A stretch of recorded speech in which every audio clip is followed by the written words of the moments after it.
Good. Good morning, ladies and gentlemen. It's a great pleasure to have this panel and have you with us this morning. We have a great group of business leaders talking about the global business context. And let me just briefly introduce them. I'm Hans-Paul Bürkner, the CEO of the Boston Consulting Group. And then we have John Chambers, the chairman and CEO of Cisco. Tom Enders, the CEO of Airbus. Klaus Kleinfeld, chairman and CEO of Alcoa. Duncan Niederauer, the CEO of New York Stock Exchange Euronext. Farid Shaink, the chairman of Doge Group.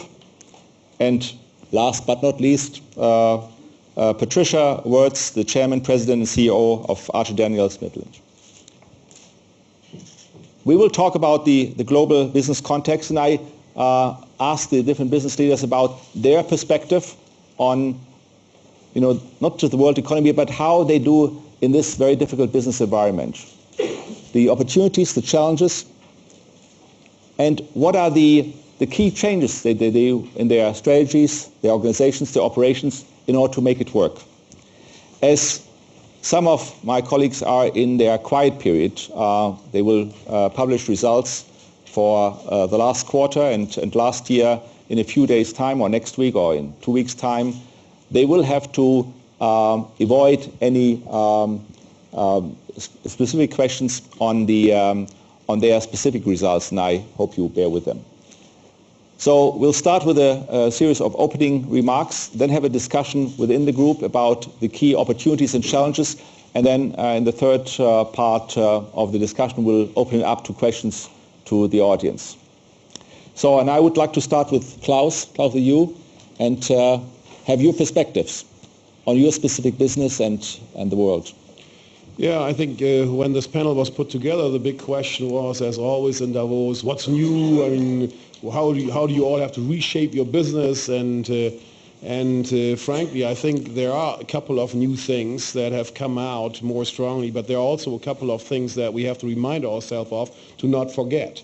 And I would start with that one, which I would call the new true north, and it hasn't changed at all. I've always talked about the mega trends, and that they continue. They continue to set the undertone.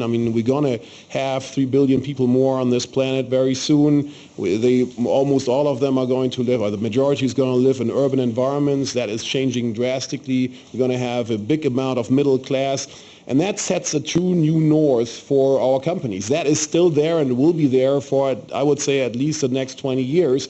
But it is important for companies and leaders to adjust to that. You have to look at those markets, that you are present in those markets, expand in those markets. And for us, it's not just the end customer markets, but it's also looking at how are some markets changing that are important for some of the supply goods for us. And I'm talking, for instance, about energy here. So this is the new true north, and I believe it's still there. It's there as it was there last year, but we have to remind ourselves of this and build it into our decisions. What's new? What is new, in my view, is we live in a 25/8 world, and I'm saying that a little tongue-in-cheek because I don't know how you feel, but talking to some of my CEO colleagues, I feel that 24/7 isn't enough to cope with what's going on here anymore. Particularly with all the news that's coming in, and the different news feeds have given pretty much everybody in their private room, no matter how small it is, access to the world, and they can literally change the world, absolutely change the world. And that's true in every environment. It's true for politicians, as we've seen last year, and some have been very surprised by it. But I think it's equally true, as we've seen for businesses. I don't think we can grasp it at that point in time. We can grasp some of these things, and I don't think that we have a real good strategy around it, but I think we can grasp some of these things. And in my view, it's kind of in 25/8 you can't fake, because in a way it's going to come out. You just don't know how. And you saw it last year with WikiLeaks, has set a new norm in this regards for the things that could come out, and I think we got to live with that.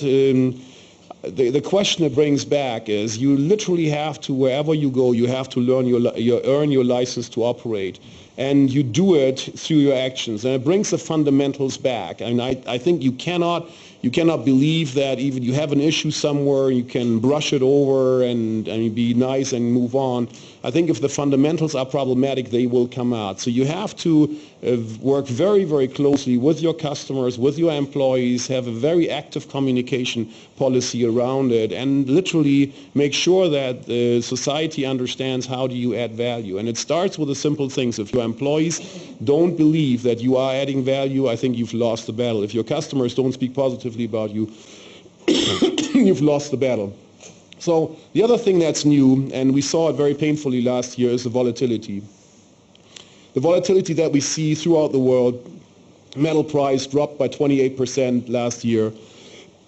Currencies have been going, like crazy, and we are dealing with it. So let me leave it like this and start with that, and we have ample time to discuss that. Ferit, you provide our emerging markets view, or the view from an emerging markets country. And how you see things. Turkey has been growing very strongly, and your group, the Deutsche Group, has been growing also very strongly. Well, as you said, I come from Turkey. Our group is diversified in many fields. For some people, this was a big debate for conglomerates to survive. I think we are one of the examples that conglomerates who are divested in many areas, from banking to automotive to media and others, can survive if they have the dynamic human capital backed by technology to serve the customer end. And one thing is changing the last 10 years. Maybe I should start from just Turkey, not too much emerging markets, is that we had our own crisis in 2001. Probably what is now going through in Europe, we had it in 2001. We pretty much knew on paper what to do. But what was the most important thing? Turkey's success, I think, came from the political stability, leadership in politicians who helped the business world also to implement the changes in their organizations. Turkey did a lot of reforms. Turkey changed from a state-run economy to more private economy, and it gave us chance to implement as organizations to do our own changes. And when you look at the emerging markets from the 90s, we had 3-4 crises up till now. And we learned our lessons from crisis. We know how to manage through crisis. Our organizations are more flexible than maybe some of my colleagues in this panel. So what we are doing is that we took family businesses to a more professional standard. But what is keeping the dynamism running in our businesses is the fact that we are run 80% professionally, but that 20%, the drive, the entrepreneurship, and the flexibility that we have is making us still grow and invest even under these turbulent environments. Of course, 2001, we had to restructure our organizations, we had to merge companies, we had to sell companies, we had to get our cash flow, balance sheet in order. So we came into this 2008 crisis in a different form. So what we are doing, actually, I come from a 75 million populated country where today 35 million internet users are present. The second or third, I'm not sure, Facebook users are from Turkey. So the young demographics of Turkey, the demographic advantage that we have, the most domestic demand backed by internationally oriented organizations like us. Now we are taking our step to region. We are doing this in 2 ways. Yes, there are risks. Yes, people are uncertain. Yes, people are pulling out of certain markets. And people like us, without losing the risk appetite, without risk management and so forth, or liquidity management, we are looking into markets maybe the opposite from many people in the world. I think this is the cliche or the word for the emerging markets. We are still looking at growth. Our markets are growing, but also regionally we are tapping growing markets. In banking, we have created a very good partnership with a Spanish bank, BBVA. We are now soon, actually today I may not give you the name, signing an MOU with a e-commerce.com company coming from Asia. We are signing in a couple of weeks an energy contract, a partnership with a European energy group. So we are using our know-how domestically, but we are now expanding in the region. I don't want to go into too much about world. The only thing that I can tell you, each of us want to live better. Each of us want to do better for our kids.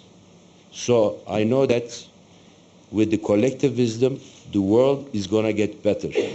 With this confidence, I think that what you're seeing in the emerging market players is that we are becoming more confident, where certain Western players lost confidence, so we are closing the gap between the developed market players and the emerging market players.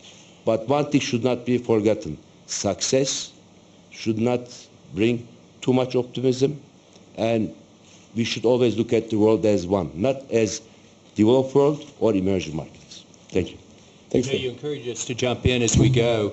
I just want to echo what Ferit said about Turkey. It is probably, along with China, the most effective emerging market in the world, with government and business working toward the same objectives. You see the Chamber of Commerce being very effective there. It's a model that candidly we in Europe and in the U.S. could learn a lot from. Good. Tom, you have a full order book, so you should be really relaxed. Absolutely, and more I should say. Aviators are systemic optimists, otherwise nobody would have ever taken to the skies, and the same goes for the entire industry. But there's reason for that. We are in a very much in a long-term growth industry. I mean, we've done projections. Boeing has done similar projections. GE, others, basically says in the next 20 years there's a requirement for something to up to 29,000, 30,000 new large aircraft with more than 100 seats capacity. Now, most of that growth is obviously happening in Asia Pacific, in the Middle East. Lots of that will also be happening in Europe and in North America. But we are today already, even though most of our employment is still in Europe, very much focused on Asia Pacific. Give you one idea. We delivered, out of our 534 commercial deliveries last year, we delivered more than 100 planes to China alone. Not talking about the entire region. So roughly 40% of our order book today is in China Pacific, 11% in Europe, 12% in North America. So this is why there is this optimism. We have a nice pie chart. That pie chart says, okay, here's the mature aviation market. That's about 1 billion people, North America, Western Europe, Southeast Asia. And look at the 6 billion. The aviation has just started. We're at the outset of aviation. And that makes us so optimistic that, yes, recessions and crises and wars may happen. They blip on the time scale. But aviation should be a great growth industry. But you also mentioned, when we did talk last week, you talked about some concerns. Maybe you could also share about this. Oh, absolutely. Well, one concern and one of the changes we observe is in financing. Well, most airlines don't pay new aircraft out of their cash flow. They need financing. And obviously here we see an impact of the euro crisis. We've seen that very clearly with some banks in Europe last year. And I think what we're doing right now, there's a process underway, and I think this is not just a short-term thing, can you help us in this actual crisis, but that goes in sync with the shift of markets to Asia Pacific, that we look for more financing from China, from Japan. Scandinavian banks are interested going directly to the capital markets rather than working through banks. So that is something I think all of us in aviation are actively working on, and I'm optimistic on that one as well, because I think there's no scarcity of capital in this world. It's just that we need to look at where do we source from in the future, and where do airlines, our customers, source from. Thanks very much, Tom. Duncan, a very particular business that you are representing here, the financial markets, and how do you see the environment? It's not an easy one. Obviously, we'll not ask you about the exact state of the transaction that you're working on, but Yeah, thanks. Enough other people will do that the next few days, so I appreciate you giving me a free pass on that. I think before I get into our industry specifics, just a little bit of perspective on what we've all lived through the last 10 to 20 years, right? If you dial the clock back a little bit and you think about how companies were measured 10 or 20 years ago, if you had a good product and you delivered that product at a fair price, your customers were happy. They didn't really ask much more of you in most cases. That was good enough to be competitive and to be a leader. Nowadays, that's not enough because people now expect on top of that, what's your social impact? Are you a good corporate citizen? How are you going about your business? And to echo what Klaus said, I thought was very interesting, whether it's 24/7 or you adopt a 25/8 philosophy, what it means is we're all being watched in real time. So as you said, Klaus, none of us can fake it, right? Like everyone's too smart that if you pretend you're having a positive social impact, but you're really not, it's just words, everyone sees right through it. And we think, as we look at businesses, and we have the luxury of sitting in the seat we sit in where we meet people from all different industries and really all around the world, that we think that's in large part going to determine the winners and losers, how people see you, being a good corporate citizen. Specific to our industry, I think one of the things that we talk a little less about than we did a few years ago, but to me is more relevant than ever for reasons I'll get to in a minute, is deleveraging appears to be here to stay. And when you combine deleveraging with the increase in capital requirements that the financiers are going to be subject to going forward, that comes at a pretty challenging time because it is going to choke the access to capital for SMEs. Obviously, we all know in the room here, SMEs are the primary job creation engine, and that is the world's single biggest problem right now is job creation, and yet we're being asked to do that at a time when the traditional sources of funding are not what they were and don't look like they're going to be what they have been. So from our company's point of view, we look at that and try to tie these two issues. How can we make a social impact? And given that that's the world's largest issue, how can we play a role in that? And what we say is let's get back to our roots. What exchanges have historically been around the world is they were at the center of capital formation. They were the enterprises that connected entrepreneurs and their ideas to capital and investors.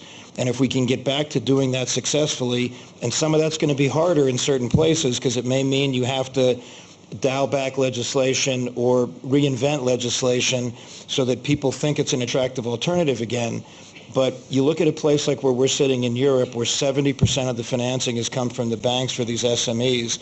If they turn off that faucet, the capital markets suddenly become a very, very viable and necessary part of that access to capital, and that gets us back to our roots of capital formation. And lastly, I think one of the things we all are certainly aware of is globalization just allows us to extend our footprint in ways, in any industry, that in ways that would have been unimaginable before.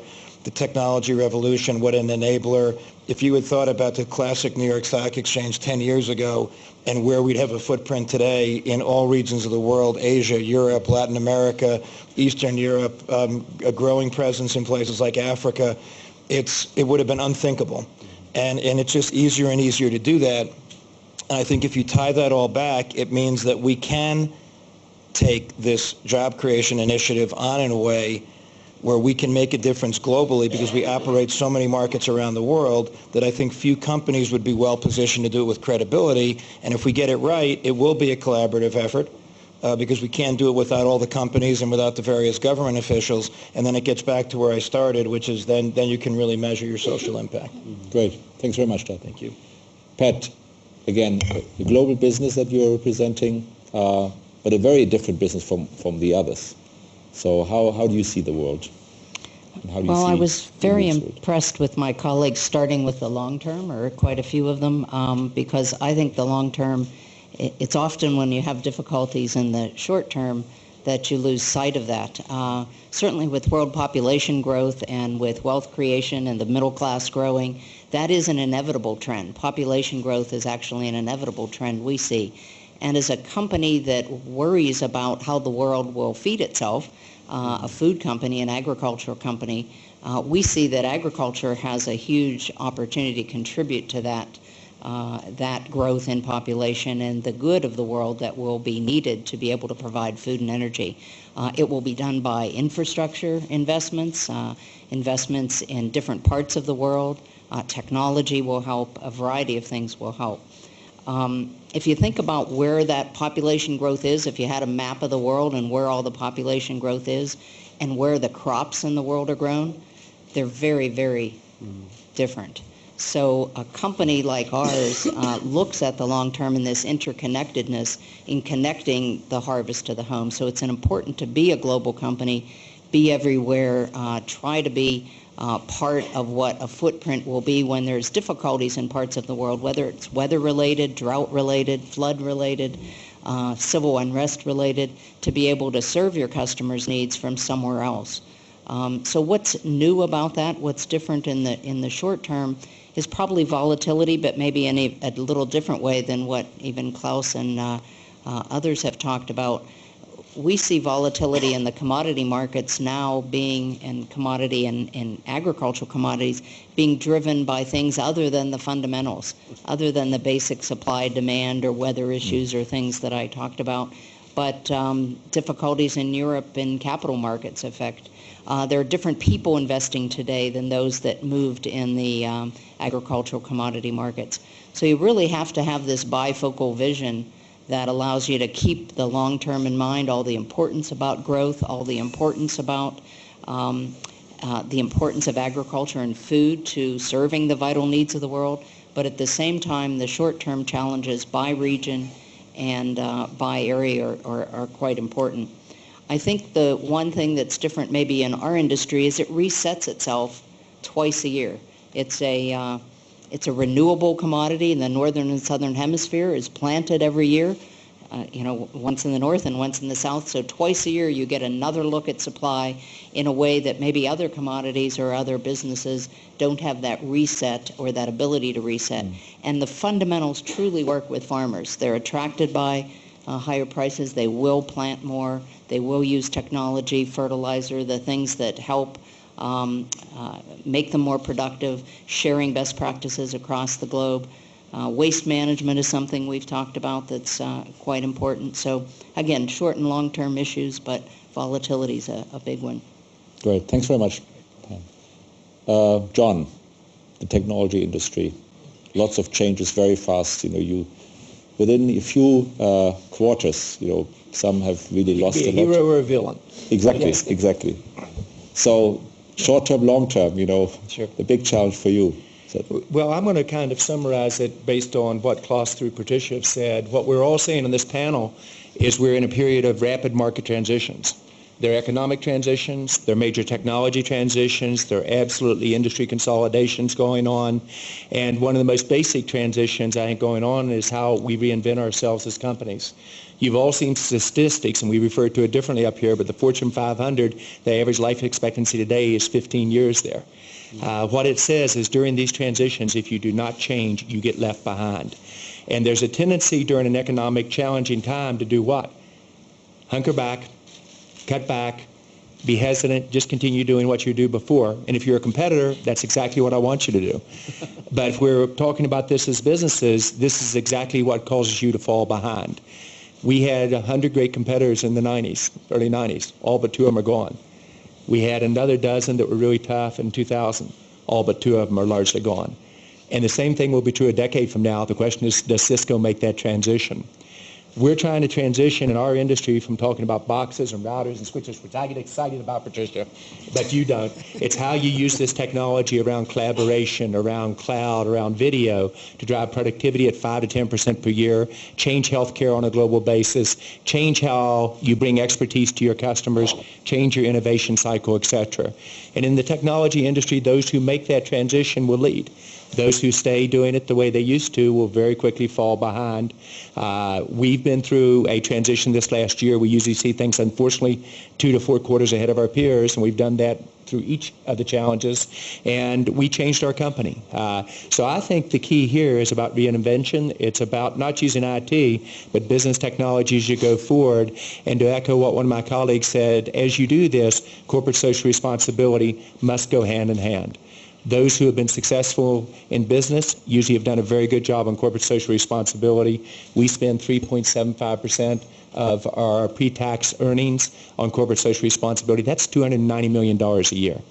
We also happen to be the number one player in Turkey, in China, in Jordan, in India, where we invest at, in the United States. So I think the transition going on is very important. As businesses, we must also realize we owe an obligation. The most successful must be the most effective giving back, and give back in concept and transitions, not just in terms of money. That's great. John, in some way, of course, you already summarized. Sorry, can please. I just jump in for 1 second? Because I think John made some good points that we've spent a lot of time studying recently. And what he just said, I think, is really important for people to focus on, because those aren't just words. Like, the facts back it up. If you go back to one of the things we looked at recently was we were trying to take a look at our own universe of companies, right? The few thousand companies that are listed in the United States, how many of them have been around for more than 100 years, to your point, right? Because they would have had to reinvent themselves repeatedly during that time. It is shockingly few. It's in the couple of hundreds, and you've got 2 of them sitting on the panel with us. So Archer Daniels and Alcoa have both been around, for more than 100 years, right? And they're still here. And they've had to constantly reinvent themselves, to John's point. And if you looked at the Fortune 50 in 1955, almost none of them exist anymore, right? They're almost all gone. And that was, the Fortune 50. That wasn't just 50 random companies. And the Fortune 50. In existence, most of them for 75 years at that time. Right. Yeah. And the cycle of this change that John is talking about is so much faster. We've spent a lot of time internally recently, talking about Kodak's recent demise, right? And that didn't take place in a half a century. I mean, if we really took a step back, if you think of the mid-90s, virtually everybody was walking around with a camera with Kodak film in it, right? And here we are 15 years later, and it's all digital, right? And the world changes. So John's point is a really important one, because the global world we live in, enabled by technology, means this required to reinvent is accelerating, because the cycle of innovation is so much faster. But the stats are pretty compelling, right? John, in some way, of course, you summarized some of the key points. Of course, globalization is a key issue in order to be successful, and I think we need to dwell a bit on it, because it's not just easy, it is also a huge challenge for the different organizations. The other is to find the right balance between short and long term and the change. And by the way, when you look at the Fortune 500, in the 50s, the 60s, the 70s, the 80s, the 90s, and the last 10 years, every decade there has been more change in those Fortune 500. And not just in the U.S., in almost all the other countries too. So I think the volatility, the change has accelerated over time, and I think also the question: how do you balance between being careful, maybe making the tough decisions short term, and still building for the long term? Because at the moment many are cutting back, and of course at the detriment for the long term. When you look at over a 10-year period, the key value creation comes from growth. So how do you keep on staying on the growth path while making some very painful cuts in the short term? And I think the third important element is, of course, the social impact, or the being much more attentive to the social needs and to needs of society, because we are not just observed, but we feel a much greater responsibility. And with the crisis, having created a bigger divide in society, I mean, business certainly, not only governments, but also businesses is under enormous pressure. So maybe we should talk about, how do you globalize? How do you create a sense for globalization in the organization? How do you keep the right balance between the short and the long term with all the pains? And then the third aspect on the social impact side. Mm-hmm. And maybe Tom, given that you talked about the long term, it's very clear the long term issues are very obvious. I mean, and of course, it's a global industry, but there are enormous tensions. You have also gone through some of those issues. Boeing has them. How do you deal with? How do you create the sense of awareness in the organization and keep them on their toes? Well, let me first say I feel very privileged to sit here on this panel with these very old companies. Mine is only, as a company, some 12 years old, even though the brand is around a little bit longer. I would say, first of all, globalization for the aviation industry, for the aviation manufacturers in particular, really works. It does deliver, but it requires that step by step we have more and more of the value added also in the markets that we serve. The good old days where we could manufacture things in Europe or North America and sell them all over the world, do all the procurement in Europe and North America, they're clearly over. So we have supply chain elements increasingly in these countries. And the other thing is, it's not just a kind of an offset. I think today we all realize, and maybe the aviation industry is one of the last because we were privileged to be in such a small club, that we need to look after the global talent. We want to bind the best and brightest people to the companies. This is why we have started some years ago, but only 5 years ago, I should say, 4 or 5 years ago, to put engineering centers into these markets, to grow the number of employees, the number of managers. It is all fine as long as you can present to your company, to your employees, your unions, your local political constituencies that this is win-win. Okay, we go there, we have more business, but there's also more business than back home to serve these markets. It becomes much more difficult, and when more leadership is obviously required, then it's no longer a win-win. In other words, if you have to make trade-offs and say, okay, I have to take employment away in my home markets and go into these emerging markets. We're not yet really at this in the aviation, I think, at this critical point. But I can foresee that coming. So far, it has been the growth that allowed a win-win on both sides. But it is coming, and that is something. And I think that is something we will also pick up and learn from other industries who've gone through that. First phase, win-win. Yes, we'll get more market share, but secondly, if your own markets shrink, if these markets, the new markets, are more demanding, how do you manage that? Much more leadership, much more vision, obviously, required than in the easy days of win-win. Klaus, you have to deal with a lot more volatility, obviously. Yes. You mentioned that prices have been down by 28% for aluminium, I mean, the short-term pains are very real, and still at the same time you painted at the beginning a clear picture of the global outlook. Every year 50 to 100 million new consumers entering the global market, and therefore the long-term needs and demands is clear, but the short-term, how do you deal with that? Well, the interesting thing, I've been blessed in my life that I had a lot of opportunities to do restructurings, and I've seen that there is a human element in it that I don't believe you can successfully restructure if you don't have a growth part at the same time, because humans want to have something to look forward to, and because in the end, I mean, to just cut, I mean, there's no perspective, and people will not do it well, right? So I've always believed and always done it to have a growth perspective and to have a true north for I mean, whether it's being small or whether it's being big. So that's one thing. The second thing, the volatility is huge, and you mentioned the aluminum price aspect. It's added onto it is the currency aspect of it, and we've seen currency swings last year that I don't think we've seen before.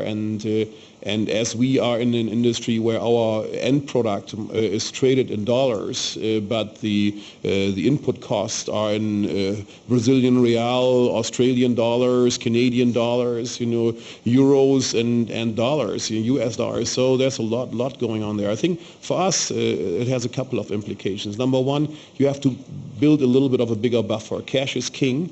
And you got to be sure that you stay afloat. I mean, what we saw last year, I mean, when suddenly the metal price drops by 28%, wow. I mean, we saw in 2008, 2009, a very stable balance sheet where we had a debt-to-cash ratio of about 30%, falling in less than 6 months to 43.9%. Right? Honestly, that's an experience that is pretty impressive. We changed over to cash management immediately and brought it back very quickly. But the learning from that is you have to have a little bit more of a buffer there. So a second learning is in the past, I mean, if you had a little flaw on execution and you could afford it and brush it over, you can't anymore. You have to be much more flawless on your execution. And the third learning is you got to also look for diversification. And diversification comes in many ways. I mean, mean, Pat has mentioned this also through regional diversification. That's one aspect, but also in business diversification, right?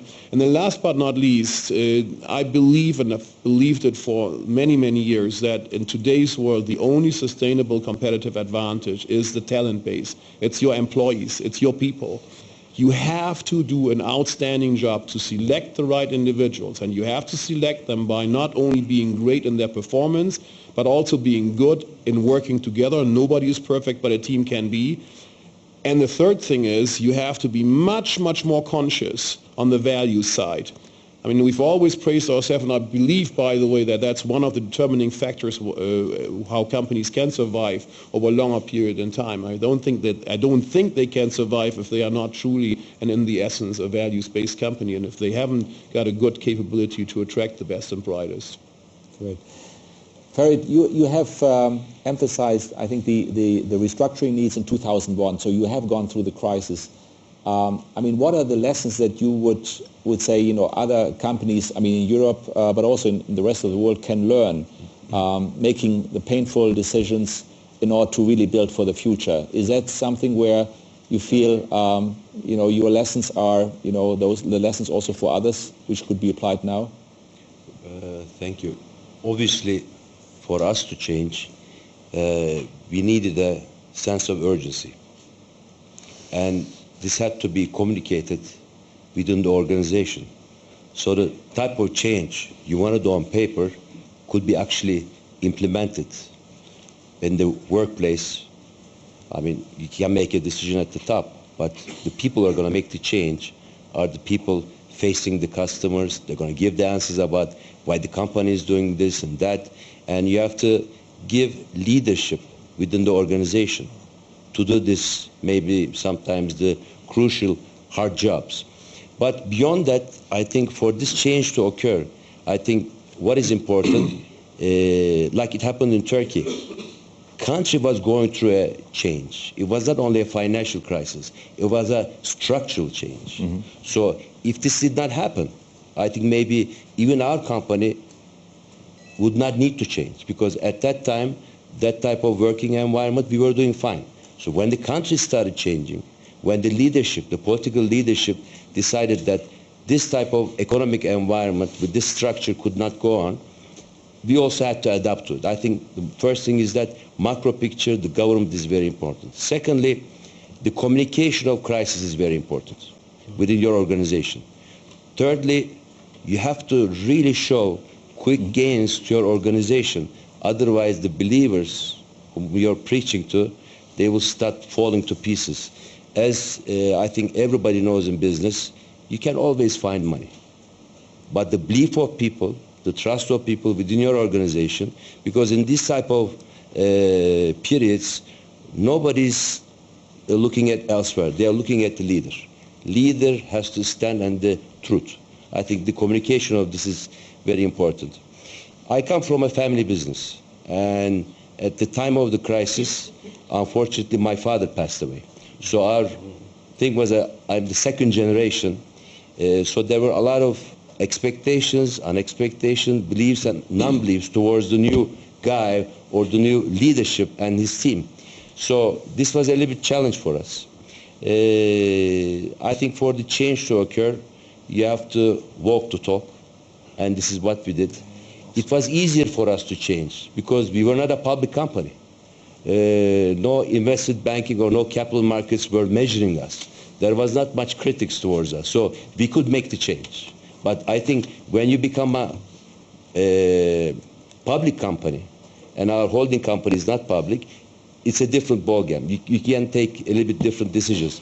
Our bank is public. Our automotive companies are public. We have public entities underneath. But I think on the top, we have to take the hard decisions. Okay. Tom, and then John, you wanted to... I just wanted to pick up on that. Restructuring. We ran through a major restructuring from 2006-07 until 10, in the course of which we took roughly 10,000 people off our payroll. It was only almost 20% of the employees. It worked because I think Klaus said it. We could give our people the vision. The vision is growth. People, we're not in a declining industry. We're still a young industry. If we are competitive, we will prevail, we will survive, and we will lead the industry. So the vision was really growth, and particularly in the emerging markets. The other thing that was important in this period, and was also important in the financial crisis period 2008-9, stay close to the customer. Stay close to the customer. The customer never errs and never is getting irritated about your commitment, your future. That was so damn important.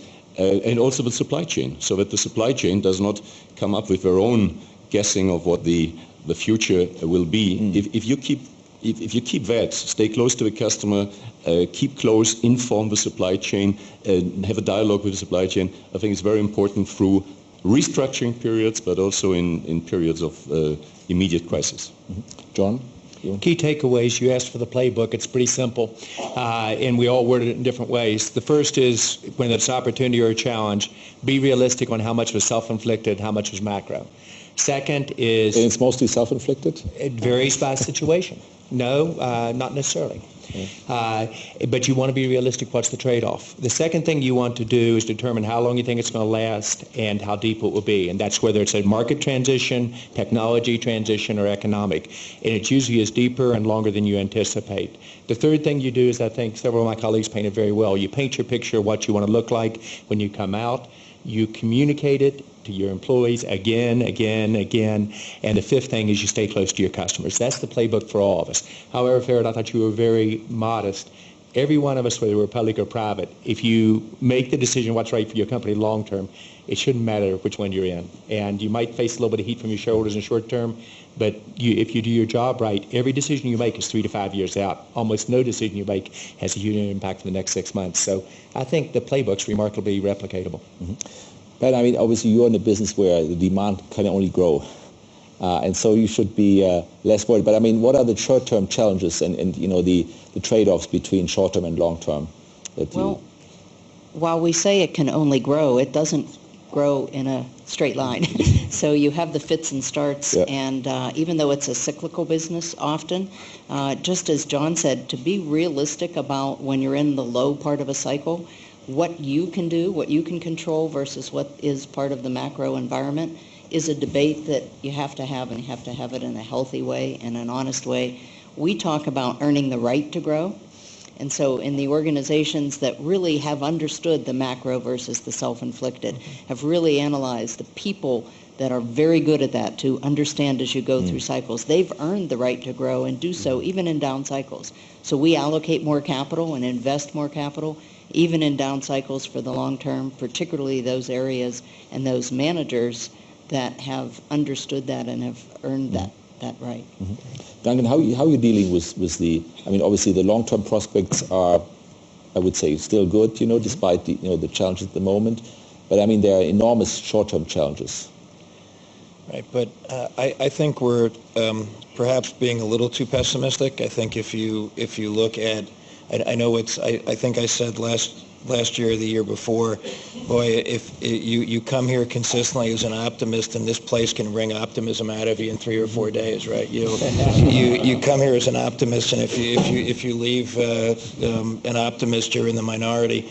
But I mean, I think if you look we've touched a lot on volatility. That volatility that's been the manifestation of all the uncertainty in parts of the world, you know, slowed down what was setting up to be a very good year in the capital markets. And that's the engine, right, that we've talked about. It sounds like we're talking our own book when we talk about the exchange industry, but the facts are pretty clear. You know, I think Ferret's right. There are some challenges with being a public company. You have to be a little more transparent. You know, John said it right. I don't think it's that big a difference, because if we're all doing our jobs and we're managing for the long term, it's not that big a deal. But the facts are pretty clear. Companies that go public use that growth capital to grow, which means they create jobs, which means that's really, really important. So if you look at our pipeline, for example, the next 6 to 12 months, and I'm sure it's true of other exchanges around the world, it's very global. It's small, medium, and large companies. It's companies that if we can just kind of hang in there this year, and it's modest GDP growth and a little less volatility, and we all get used to the new normal, I think you could have a very, very positive year. And if you think about it, yes, Klaus is right. It's the prudent thing to do to say that cash is king when we're still uncertain. But the fact is, corporate balance sheets in the world have not been this healthy for a long time. And I'm more optimistic than most. I think it's very easy to have a breakout on the upside here if we get used to the new normal or some sense that things are less uncertain. And the pipeline that we've got in front of us for the next of issuance for the next 6, 9, 12 months, very, very strong. And I think we'll give people a good illustration where they can hang their hat on it and say, there is a way to move forward here. Yeah. Good. Duncan's being very polite also, so I'll always say it in a more direct way. Government and business are not working well together in Europe, in the U.S., or in India. And we have to get back to the basics on that because our counterparts around the world are out executing us. And that does give us the upside breakout if we're able to deal with issues crisply and with certainty in each of the areas. And that gives probably failing marks at the present time. Yeah. And the funny thing is, John, we don't need a sea change from Washington, at least looking at through the U.S. lens, right? We just need a turning of the dial a little bit because the fundamentals are there. We just need everyone to stop villainizing it and just there's a really easy way forward here if everyone's just constructive. I'm with you. But let me build on this. I think, is there a misconception by business about, you talked about, making small adjustments. There is a much stronger feeling in Europe, North America, some other parts that the pendulum has swung too much in one extreme. Business is king. And we have an increasing income inequality, wealth inequality. It has developed over the years. And there is the sense of, government has really to push back. There has to be more regulation. There has to be more pushback on business having a free lunch. And obviously that's an extreme picture, but I think it's very real. How to deal with those challenges, and I think... But let's not complicate it. I'm sorry to interrupt you, but let's not complicate it, right? It could be as simple as just eradicating the obvious contradiction that you say you love jobs and then in the next breath you say you don't like job creators. I just don't get it. I'm sorry. I know that's an oversimplification. If we're all about creating jobs, then why are you going after the job creators? I don't, if someone can just help us resolve that basic issue, good people will take care of the rest. With all due respect, I think it's over. Yes, I wanted to. You promised to let us interrupt. Yes, exactly. Absolutely, do it. Okay. So I think it's very important to realize that business has to play a key role here. Absolutely. Yes. We have to be realistic that we have used the U.S. as an example. We have allowed our middle class to deteriorate, and we've got to get that back. You've got to give the environment where we created 10,000 millionaires at Cisco. That will never be done again the way the current regulations are. How do we create an environment where it wins for everyone, and how to be realistic and critical of ourselves because the areas we must do better. But it's a classic approach, which candidly you do pretty well in Turkey, and Chinese do remarkably well. They get business and government in the same room, and they work it through and they resolve it. And both sides, to your point earlier, have macro issues, but a large part is self-inflicted. So I think it's important we don't talk at each other. We say, how do we solve it together? And I think that's really what I'm pushing for. I almost feel that the societal dialogue we need, and we need it probably more than ever, but I also believe that the tone should not be a tone where it's us against them or this has been taken away and this is going to be given to, because that's really not how the economy works. You will always have businesses and people that pull.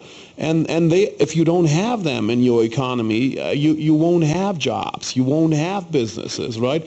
Some countries have realized that and have created, because of that, a very smart immigration policy, because they realize individuals matter, whether you have them there or not. And that is and will always be the same, right? I think the dialogue we absolutely need, and I think we need to do it together with the media, and business has to engage more in it. And at the same time, business also has to make sure that it's not just us here on the podium, the CEO is talking, but a lot of the dialogue happens around the turkey, on Thanksgiving, when the young kids are coming in that are about to leave college in a year from now and are wondering, hey, do I get an interview? Do I get a job? Right? And that's where the answers really happen. We need to make sure that our employees are enabled and empowered to give more comfort and give more confidence in where the world is going, or our suppliers or our customers, right? And I think we really have to engage more in this dialogue and not just vilify one area against the other. Yeah, Tom? Can I make a very Eurocentric comment? And very specifically, I think I have no doubt there is need for additional regulation in some area of the financial markets, and it has to be done consequentially. And I think we can observe that some of the obvious things that should have been reformed are lacking behind. On the other hand, I'm concerned that our politicians, again, primarily in Europe, don't do enough in terms of deregulation. There's so much we can do, particularly here, to fuel growth, to deregulate particularly the labor market. I mean, as the saying goes, it's a terrible thing to waste a good crisis. And I'm afraid that could happen here, that too much regulation, that we end up with more regulation that will strangle, suffocate growth, and that politicians are not willing to tackle the deregulation issue. That is unpopular in some parts of the constituencies and certainly the unions. Yeah. A real quick one. One of the reasons I'm an optimist is technologies never move faster. And what you see with devices like the Apple and your 2 or 3 year old child or grandchild using it is this will completely change productivity, standard of living, healthcare, etc. So I think we're on probably a decade run of job creation, productivity, changing healthcare, that it can really enable new business models and government models. So I'm going to put the burden back on us. I think we have a chance both as business and government to reinvent ourselves. Both organizations have to do it. And to your point, I'm the optimist that we can muddle through this at first and then pick up steam, like Duncan probably articulated earlier. Room for the upside on the second half of the year. Yeah. And someone just has to go first, that's all. Right. Yeah, and I think what we say to a lot of business leaders is if everyone's sitting around waiting for clarity from all the world's governments in one of the most uncertain times we've lived in, we're not going to get it. We make decisions in our business lives every day without perfect information. It's what we're supposed to be good at and what we get compensated to do. So let's just do it. Let's lead from the front. And you know what? If we lead from the front, I don't think it's that difficult for the governments to turn the dial and throw in with us. What's more bipartisan than job creation? I mean, it's literally the world's biggest issue right now. That's what this whole forum should be about. That's our biggest problem right now. I do agree. I would say your point about certainty and uncertainty, we have to deal with that exactly all the time. Yeah. Don't scream for certainty. We'll never have certainty. I think if we together lead, business has a lot more to contribute without pointing blame to others. Take it on, we can do it. On the other hand, I think we should be aware that, and John, you mentioned about the middle class that has been hurting in the U.S. and not only in the U.S. I think in many parts we see the rising inequality and people feel that certainly in the past, you could have a job and it was therefore much longer than it is today. We see a lot more uncertainty about job security and therefore I think people craze for government to come in to protect their jobs, to subsidize things and so forth, and I think that I think if we're not creating the jobs, we will see a lot more government pushing in and making life more difficult. That's why I think what you said, Duncan, about leading, taking the lead is so important. You know what's interesting, and this kills me saying this being a Republican. But if you watch what President Clinton did, he did a very great model. You grew GDP for 8 years at 4% plus per year.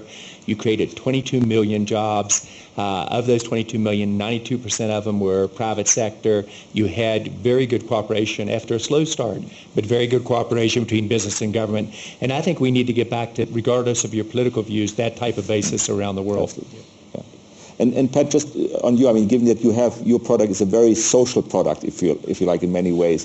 Obviously there the interaction with governments. There's the talk about land grab and all these things. How do you deal with those and and find it more difficult? I'm sure. There's today. Probably not two other things that government is more concerned about their people than food and energy, and we're involved in both of those. Yes. So we need to work cooperatively, and we do, with governments making the issues known. And I think thinking about the long term, the more governments turn inward and try to protect their own markets, try to put boycotts, try to put embargoes, blockades, the worse it is for the ultimate outcome. So we spend a lot of time sharing what open trade is all about and what how the benefits of open trade can actually benefit individual countries as well as cross-border trade.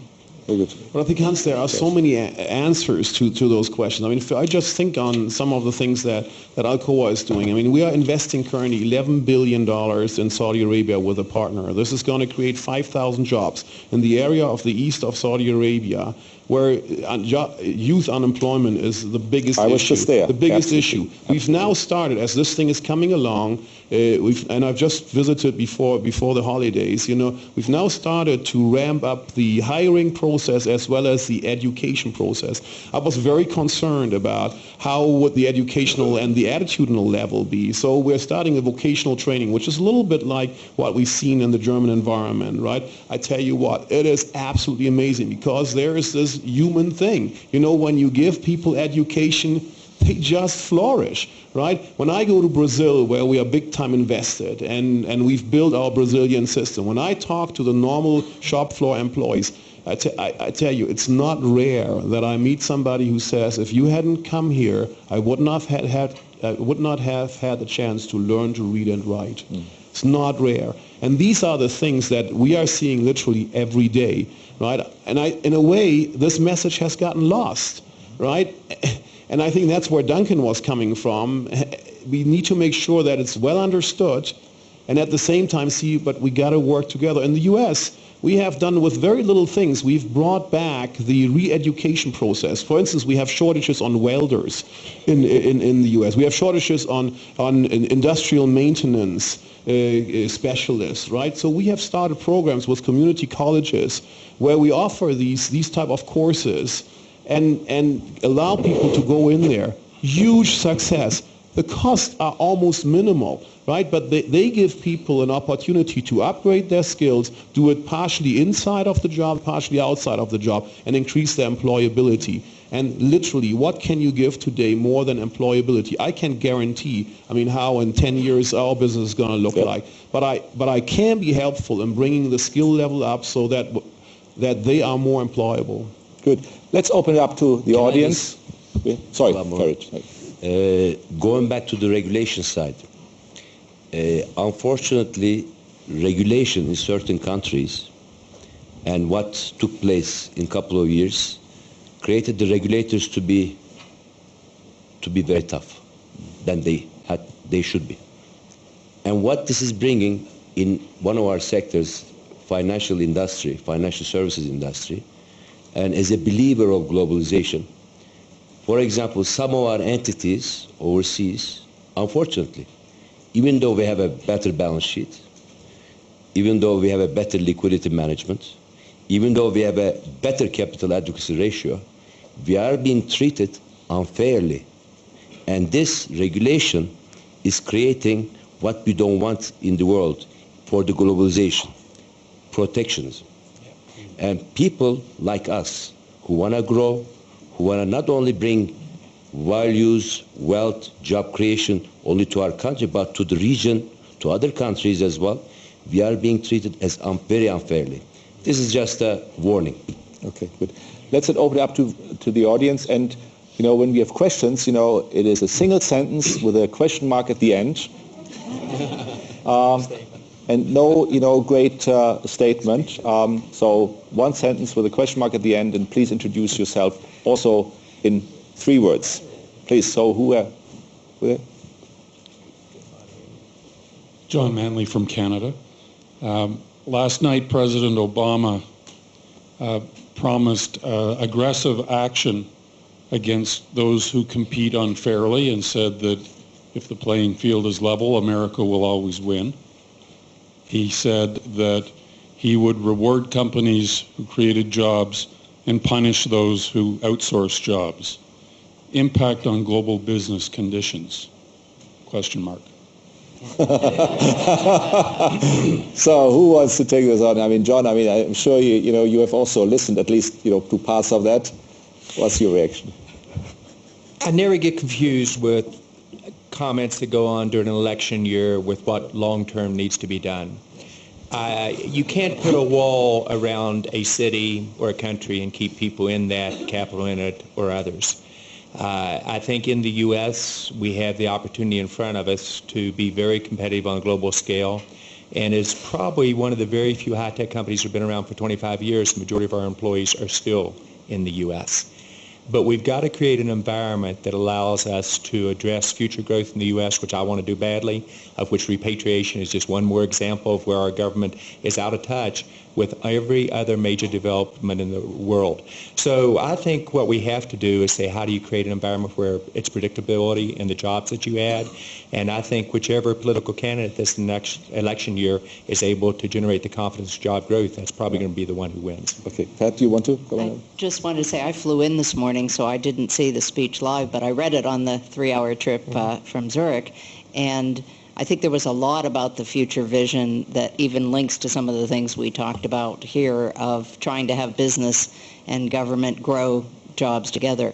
I thought the point that you made around outsourcing and punishing or rewarding those that here, it's got to be an and world where global growth, economic growth that adds jobs wherever they add them is a positive. And one of the things that the president mentioned in the speech is around exports in the United States. And growing jobs in the U.S. that help support exports is on the upswing. And exports are continuing to grow in the U.S., and that continues to add to some of the opportunity set. Right. And I think you would hope on the back of that to what was just said, that if that starts to get out there, what Patricia just shared, then we can start to get to the point where the developed world understands that we're rooting a lot for the emerging world to be successful, right? We want China to get it right. We want India to get it right. We want Latin America to get it right. We want Africa to get it right, because that's going to be a great boost to competitive companies in the developed world, because there's 500 million to 1 billion new potential customers, consumers, you name it, and that's the kind of information that has to get out there, right? Some of these comments, and I flew in overnight also, so I didn't see it live. It too easily gets interpreted as a zero-sum game, right? And it's not a zero-sum game, right? That's the challenge, right? But can I add, we should not underestimate protectionist tendencies. By the way, not just in the US, yes, there's election time, but also in Europe. I mean, in countries where you have low growth, zero growth, negative growth, these tendencies are clearly there, and I think it's in us business leaders to really make the effort to convince politicians, political decision makers, that it's not a zero-sum game, that's a win-win, that globalization still is a win-win. Absolutely. I'm not sure we've done enough on that one. I'm very worried about these tendencies on both sides of the Atlantic, I have to say. Good. Another question. Mike is coming. Thanks. Andy Robinson, La Vanguardia, which is a daily newspaper in Barcelona. Both at this Davos and last year's Davos, there seemed to be a growing body of opinion amongst economists. Raghu Rajan, even one of the Chinese chief economists at the IMF, that economic inequality is actually detrimental to economic growth, because it tends to sort of create a kind of bubble-oriented economic growth model where a minority with a growing share of income invest in volatile financial assets, whereas the rest of us are forced to consume based on increasing indebtedness. Now, I wondered, just the question is, do you think that's true? And if so, would you be prepared, as members of that small minority who do who have been beneficiaries of growing income polarization, would you be prepared to take a smaller share? Thanks. Klaus, do you want to? I mean, I don't want to put you in the spot. I was waiting for that. So, well, I think I would start at a little bit of a different point. I think that to run societies successfully and for societies to excel, you need a very intense dialogue of all forces, and you need it with an open mind and really to deliver a joint understanding. At the same time, I mean, it is not income distribution that creates jobs. Let's be clear. It is competitive businesses that find jobs for employees to pay them well, and give them future opportunities. And you have to always build in an economic agenda in this. Otherwise, you run into those traps that I have seen people running in. My major part of my family was stuck in East Germany, and I was sent there often enough in my youth to experience an environment like that. And that's certainly nothing that I found desirable at all. And I believe that we've learned good lessons from what to do better. And frankly, I mean, in 2008, I think it was 2009 or so, October 2009, when I was in Moscow and in the US, it was at the height of the points of government bailouts and partial government investments in large US companies. And I was talking to an old friend of mine in Russia, and I said, well, look, I mean, this is about to happen here too, I assume, with the oligarchs, and he looks at me with, I mean, like deer in the headlights. I mean, his eyes pop wide open, and he looks at me and says, Klaus, I mean, in Russia, I mean, we know that the government can never do a better job in distributing the money than business can, right? So, well, I mean, Hans, you're shaking your head, but in the end, I think that's a lesson. That's a lesson that we should not forget. And people that have lived in such environments understand how difficult it can be. But the core of the issue is that it needs social responsibility in the business leaders, and it needs an understanding of how different parts of society feel. Right? That's my caveat, and it's a strong caveat to that. Right? I'm going to plus just disagree slightly on that. I think it should be an embarrassment to American business, as good as we are, not to have a rising middle class. And I think we've got to say, how do we turn this trend around? You don't have political stability in any country without a middle class. The Russians get this in Skolkovo, which many of us are working on. Turkey clearly understands it. Make no mistake, the Chinese and Indians understand it. So I think we've got to create an environment that allows a win-win on that.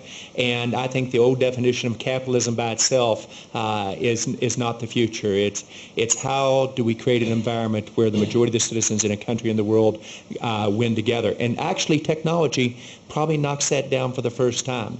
My parents taught me it was all about education was the equalizer in life. Not true anymore. It's about technology, the internet, and education allowing you to participate. And we ought to be able to increase the standard of living of the majority of the citizens of this world every year on an ongoing basis. And I think business has to think more out of the box in how we do that. I do. But John, that's not a disagreement. I believe you're right, but I do not believe that it's just the middle class. I think your point at the end is you got to lead to wealth creation throughout society, and wealth creation. The fundamentals of wealth creation are also education.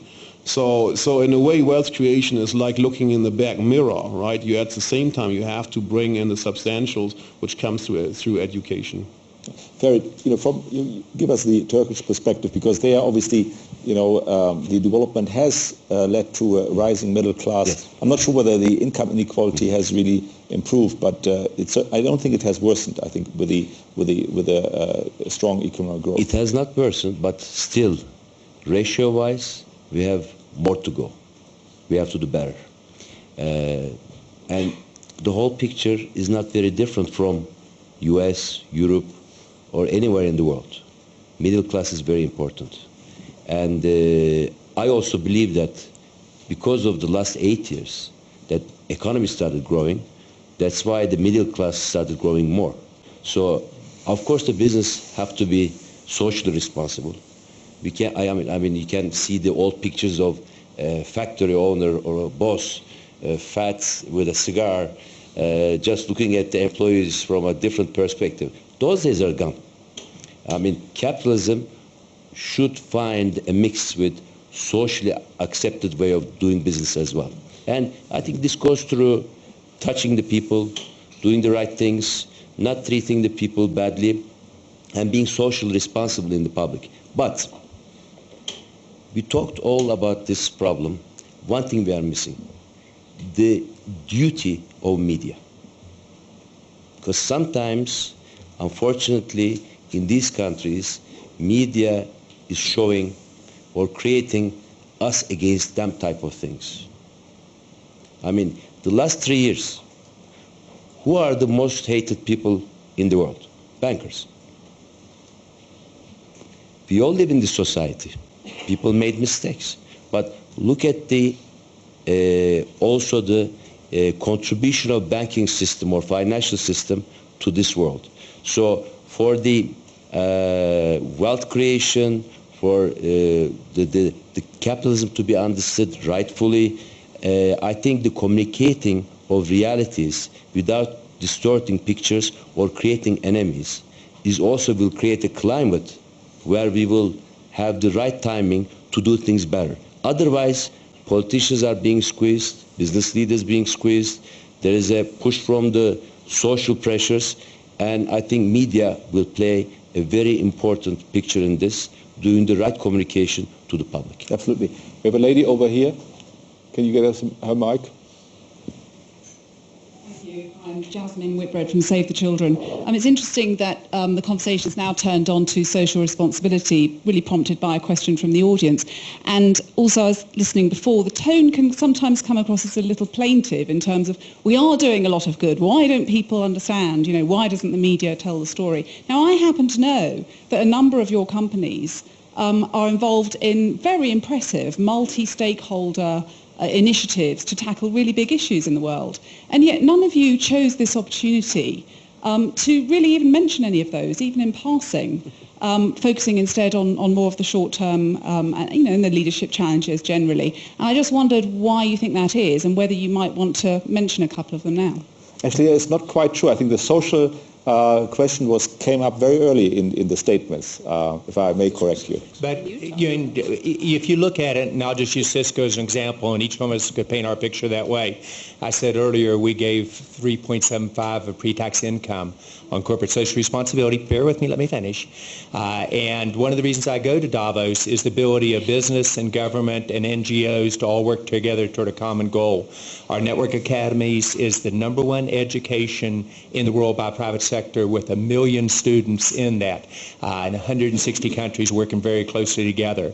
The issues in terms of Palestine, where you work with Shimon Peres and King Abdullah of Jordan and the Palestinians and all the religious groups to say, how do you create jobs there, starting with corporate social responsibility and then building business out of it. You go on to Lebanon and do the same scenario.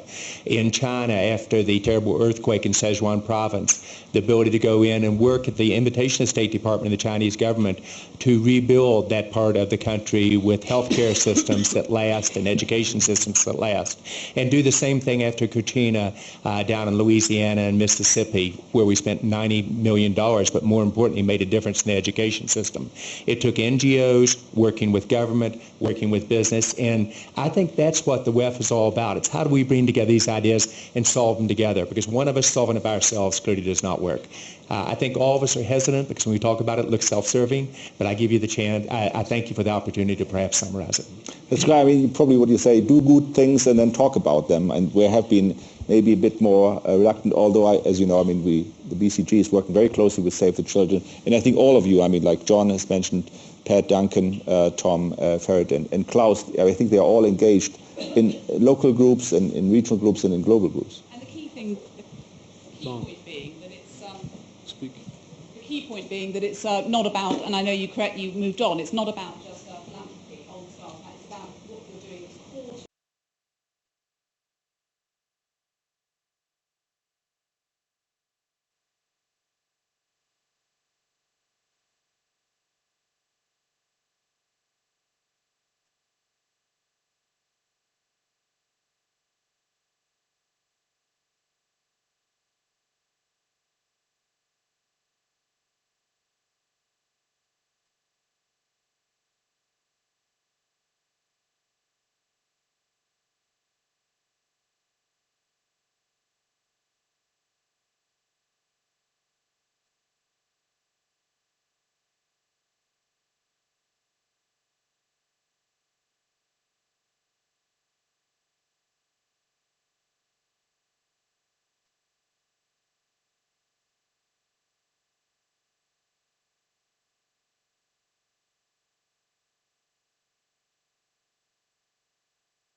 to go through this cycle. Some of them, after the courses, you see the tears in their eyes saying, you know, I've been teaching for 13 years. First time I started feeling that being a teacher is a different ballgame. And the last one, many kids in Turkey, we have a foundation, family foundation. We looked into statistics. There were a lot of school dropouts in the eastern part of Turkey because they didn't succeed in the first, second grade. Believe it or not, we sent a couple of trucks with eyesight checking doctors. Many of them they were not even aware of the fact that they need a glass. Thank you. Good. Thanks. So I would like to thank the panel, obviously, and the audience for, I think, a very engaged discussion. Clearly, I mean, what we can take away, I think globalization will continue. It will bring a lot of opportunities, and we will deal with the short-term challenges and make it work. Thank you very much. Thanks very much, Will. Thanks. Very good. Very good dialogue. Okay, good.